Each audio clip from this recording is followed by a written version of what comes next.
CMR shopping mall మన BHEL circle లో మార్చి 20న energetic star Ram Pothineni గారిచే గొప్ప ప్రారంభం.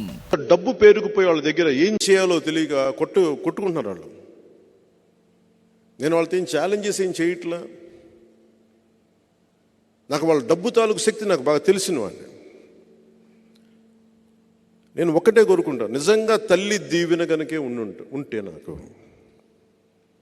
మీ అందరి ఆశీస్సులు ఉంటే మనిషికి 1,00,000 పంపించినా 1,00,000 పంచినా అది పనిచేయదు. జనసేన గెలుస్తుంది, పవన్ కళ్యాణ్ గెలుస్తుంది.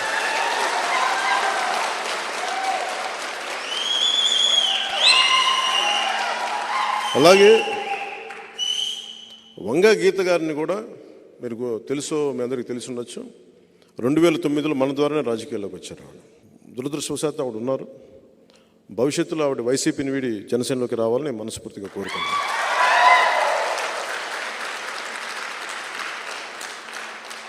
అలాగే కాకినాడ పార్లమెంటు కూడా మనదే.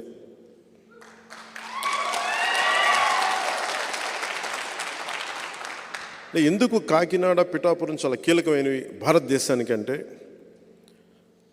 మొట్టమొదటి కాంగ్రెస్ ప్లీనరీ పిఠాపురంలో జరిగింది. అలాగే చిన్న రాష్ట్రాలు విడిపోవాలన్న ఆలోచన కూడా మనకి కాకినాడలోనే మొదలైంది.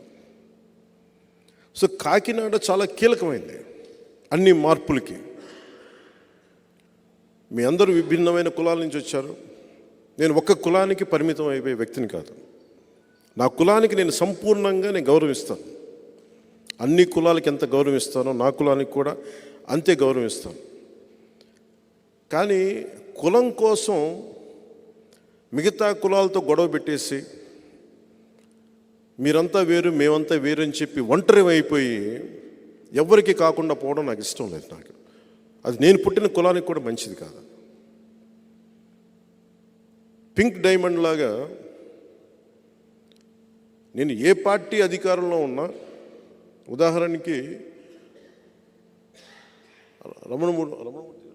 రమణ దీక్షితులు గారు టీటీడీ ప్రధాన అర్చకులు 2018-19లో ఆయన స్వయంగా నాకు ఒక మెసేజ్ పంపించారు. ఇక్కడ శ్రీవారి పింక్ డైమండ్ మిస్ అయిపోయింది, ఇక్కడ మీరు మాట్లాడండి అని.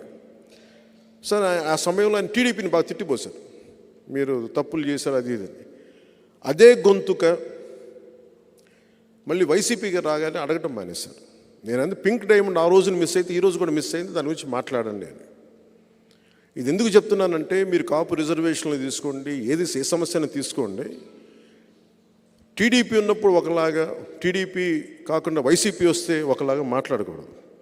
ప్రతి పాలసీ మీద చాలా స్పష్టమైన అవగాహన నుండి మాట్లాడాలి. ఇది కుదురుతుంది, ఇది కుదరదు, లేదా ప్రయత్నం చేస్తాం.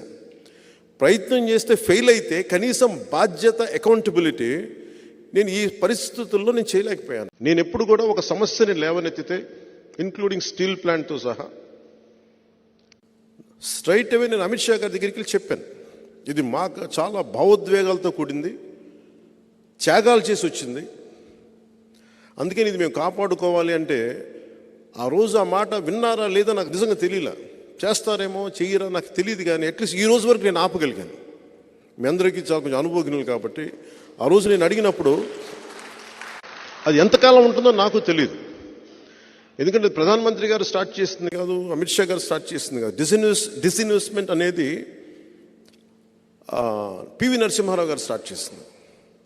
అంటే కాయిలా పడ్డ పరిశ్రమల్ని వాటి మీద డబ్బులు పెట్టుబడి నష్టపోకుండా, ప్రజాధనం దుర్వినియోగం కాకుండా దీన్ని తీసేయాలన్న ఒక ఆలోచన విధానంతో మొదలైంది డిస్ఇన్వెస్ట్మెంట్ అనేది. నేను దాన్ని ప్రాతిపదికగా తీసుకొని మాట్లాడాను. ఈ రోజుకి అదే కట్టుబడి. ఈ రోజుకి నేను ప్రధానమంత్రి గారికి కానీ, అమిత్ షా గారికి కానీ, కేంద్ర నాయకత్వానికి, ప్రతి ఒక్కరికి కూడా మాకు చాలా మా భావోద్వేగాలతో కూడింది, మా త్యాగాలతో కూడిన స్టీల్ ప్లాంట్ ఇది. మీరు దీన్ని మనస్ఫూర్తిగా మీరు దీన్ని ఉంచడానికి ప్రయత్నం చేయండి అంటే, నా ప్రయత్నం నేను చేస్తానని ఉన్నాను. అంటే ఈరోజు నేను ఎన్డీఏ కూటమిలో ఉన్నాను కదా అని చెప్పి నేను ఇవన్నీ మాట్లాడకుండా ఉన్నాను, మాట్లాడతాను. సో ఎందుకు చెప్తున్నానంటే, మీకు నేను ఏది మాట్లాడినా సాధ్యమైనంత మేరకు నేను చేయడానికే ప్రయత్నం చేస్తాను, సాధించడానికే ప్రయత్నం చేస్తాను.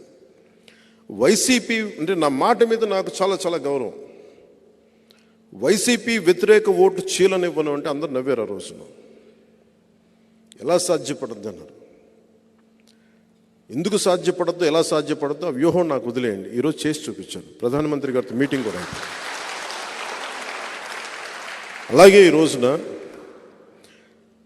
మన పిఠాపురంని మోడల్ నియోజకవర్గంగా చేసి పెడతాను.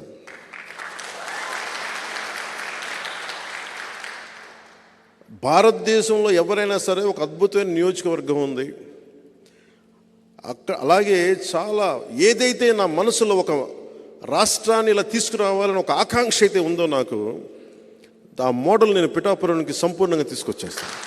సుమన్ టీవీలో మీ పర్సనల్ అండ్ బిజినెస్ ప్రమోషన్స్ కోసం కింది నెంబర్కి కాంటాక్ట్ చేయండి.